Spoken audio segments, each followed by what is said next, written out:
இன்னொரு உபதேசம் வந்து ரொம்ப பிரபலமாக பேசப்படுற உபதேசம் என்னன்னா, என்ன பாவம் செஞ்சாலும் பரவாயில்ல, கிருபை வந்து உங்களை தாங்கிக்கும். இப்போ கிருபையின் உபதேசம்னு ஒன்று சொல்கிறாங்க. இப்போ இதுக்கு இப்போ பார்த்தீங்கன்னா, அந்த பாவம் எப்படி வேணால் செய்யுங்க, தப்பு கிடையாது, ஆனால் அந்த கிருபை தாங்கும் அப்படிங்கிறாங்க.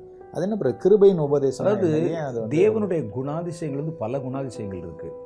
நீங்கள் வந்து ஏதாவது ஒன்றை மாத்திரமே ரொம்ப எக்ஸ்ட்ரீமாக பின்பற்றிட்டு அதை மாத்திரமே நீங்கள் வந்து பெருசுபடுத்திட்டு அப்படி போகக்கூடாது. அவருடைய ஒவ்வொரு குணாதிசயம் இருக்குது. இப்போ இப்போ நீங்கள் கேட்ட கேள்வியில் அவர் வந்து சிலர் வந்து இதையே மாற்றி வேற மாதிரி பேசுவாங்க. இவ்வளவு புள்ளி வரங்கள் சொல்கிறது இல்லை. அவங்க சொல்லுவாங்க, தேவன் அன்பாகவே இருக்கிறார்னு போட்டிருக்கு. அன்புள்ள தேவன் ஒரு மனுஷனை கொண்டு போய் இந்த மாதிரி தண்டிச்சிருவாரா அப்படின்னு நீங்கள் நல்லா யோசிச்சு பார்த்தீங்கன்னா, அவர் உங்கள் மேலே என் மேலே அன்பாக இருக்கிறத விட சாத்தான் மேலே ஒரு காலத்தில் அவ்வளோ அன்பாக இருந்திருக்கிறாரு. ஒரு தூதனாக இருக்கும்போது. அப்போ அவனே தண்டிக்கிறதுக்கு அவர் தயங்கலை. அப்படிங்கும்போது நமக்கு அதுலேருந்து என்ன தெரியுதுன்னு சொன்னால், அவர் அன்புள்ளவர்ங்கிறது அவருடைய குணாதிசயத்தில் ஒன்று. இன்னொரு பக்கத்தில் நீதி உள்ளவர், அவர் பரிசுத்தம் உள்ளவர், அவர் கிருபை உள்ளவர், அதே நேரத்தில் வந்து பாவத்தின் மேல் சினங்கொள்ளுகிற தேவன். இதெல்லாமே அவரை பற்றி சொல்லியிருக்கு. ஒரு பக்கத்தில் அவர் வந்து நெருப்பாகவும் அக்னியாகவும் ஒரு பெரிய நியாயாதிபதியாக காமிக்கிறார். இன்னொரு பக்கத்தில் கிருபையாக காமிக்கிறாங்க. நீங்கள் உங்களுக்கு வசதியான ஏதாவது ஒன்று எடுத்துட்டு அதை மாத்திரமே பெருசுபடுத்தி மற்றதெல்லாம் நீங்கள் மட்டுப்படுத்த ஆரம்பித்தா ஏமாந்து போயிடும்.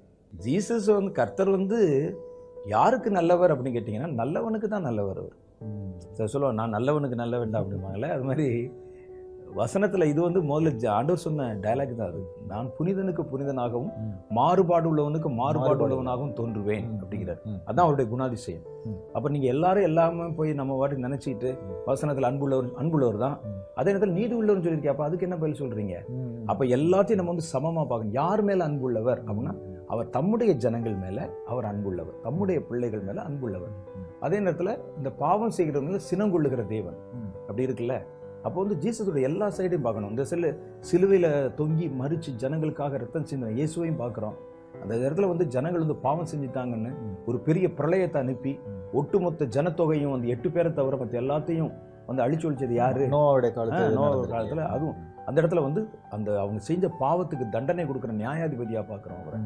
இன்னொரு பக்கத்தில் நம்ம இப்படி பார்க்குறோம். அதனால் ஏதாவது ஒன்றை மாத்திரம் நீங்கள் வந்து பெருசுபடுத்திக்கிட்டே போய் கடைசியில் வந்து ஏமாந்து போயிடக்கூடாது.